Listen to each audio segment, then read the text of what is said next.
After April 4th எல்லாருக்கும் தெரியும், அதாவது மினிமம் வேஜஸ், அதாவது வந்து ஸ்கில்டு ஒர்க்கரை கூட்டு வர வேஜஸ் வந்து ரொம்ப கூடிடுச்சு. பர் இயருக்கு பாத்தீங்கன்னா வந்து முதல்ல வந்து 26,500 pounds நாங்க வந்து ஒரு ஸ்கில்டு ஒர்க்கரை வந்து எம்ப்ளாய் பண்ணலாம். ஆனா இப்போ April 4th அப்புறம் வந்து மினிமம் வேஜஸ் பாத்தீங்கன்னா வந்து உங்களுக்கு ஆல்மோஸ்ட் வந்து 38,000 39,000. இதனால ஸ்மால் பிசினஸ் பீப்புள்லாம் வந்து என்ன சொல்றாங்கன்னா, அந்த அமௌண்ட்டுக்கு எங்களால வந்து எப்படி ஒருத்தரை வந்து ஸ்கில்டு ஒர்க்கரை வந்து ரெக்ரூட் பண்ணி எம்ப்ளாய் பண்ண முடியுமெண்டு.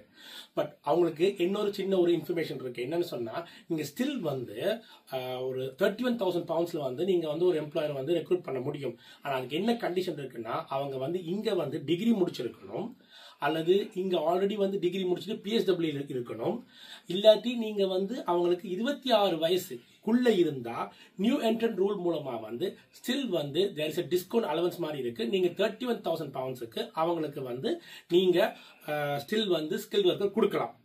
இல்ல இப்ப ஃபார் எக்ஸாம்பிள் ஆல்ரெடி 1 year 2 yearsல வந்து இங்க ஸ்கில்ட் ஒர்க்கர்ல வேலை செஞ்சுட்டு இருப்பாங்க, வேற ஒரு கம்பெனில வேலை செஞ்சுட்டு இருப்பாங்க, அவங்க உங்க கம்பெனிக்கு அப்ளை பண்றதா இருந்தா அவங்கள நீங்க லைக் அவங்க என்ன சேலரியில 26,000-27,000 இருந்தாலும் அந்த இன்னொரு ஸ்கில்ட் ஒர்க்கர்ல இருந்து ஒரு உங்க கம்பெனிக்கு மாறதா இருந்தா அவங்கள நீங்க 29,000 poundsக்கு எடுக்க முடியும்.